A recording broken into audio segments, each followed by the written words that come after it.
বড় সিদ্ধান্ত অস্ট্রেলিয়ার। গুগল মেটার সামনে নতুন ঝড়। ডিজিটাল প্ল্যাটফর্মে সংবাদ কন্টেন্টের ব্যবহার নিয়ে নতুন অবস্থান নিয়েছে অস্ট্রেলিয়া সরকার। প্রস্তাবিত আইনে গুগল, মেটা, টিকটকের মতো বড় প্রযুক্তি কোম্পানিকে স্থানীয় সংবাদ মাধ্যমকে অর্থ দিতে হবে, অন্যথায় দিতে হবে কর।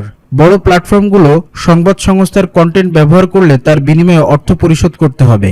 এই প্রস্তাবের নাম দেওয়া হয়েছে নিউজ বার্গেনিং ইনসেন্টিভ। আইন অনুযায়ী সংবাদ মাধ্যমের সঙ্গে চুক্তিতে পৌঁছাতে না পারলে এসব কোম্পানির অস্ট্রেলিয়ায় অর্জিত আয়ের উপর 2.25% কর আরোপ করা হবে। তবে পর্যাপ্ত বাণিজ্যিক চুক্তি হলে কর কমে 1.5% নামতে পারে। অস্ট্রেলিয়ার যোগাযোগ মন্ত্রী আনিকা ওয়ালস বলেন, মানুষ এখন ফেসবুক, টিকটক, গুগলের মতো প্ল্যাটফর্ম থেকেই সরাসরি খবর পাচ্ছে। তাই এসব প্ল্যাটফর্মের উচিত সাংবাদিকতার শ্রমের যথাযথ মূল্য দেওয়া। তিনি আরও জানান, প্ল্যাটফর্মগুলো যদি সংবাদ সংস্থার সঙ্গে চুক্তি না করে তাহলে তাদের আরও বেশি অর্থ পরিশোধ করতে হবে। আইনটি অনুমোদিত হলে আগামী 1 জুলাই থেকে কার্যকর হতে পারে। এই উদ্যোগ থেকে বছরে 200 থেকে 250 মিলিয়ন অস্ট্রেলিয়ান ডলার রাজস্ব আসতে পারে, যা দেশটির সংবাদ শিল্পে ব্যয় করা হবে।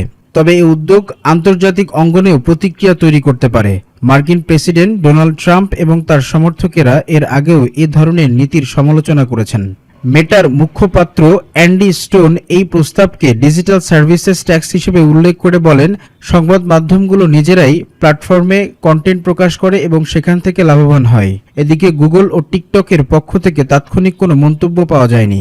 অস্ট্রেলিয়ার প্রধানমন্ত্রী অ্যান্থনি আলবানিজ জানিয়েছেন, দেশটি নিজের স্বার্থে সিদ্ধান্ত নেবে।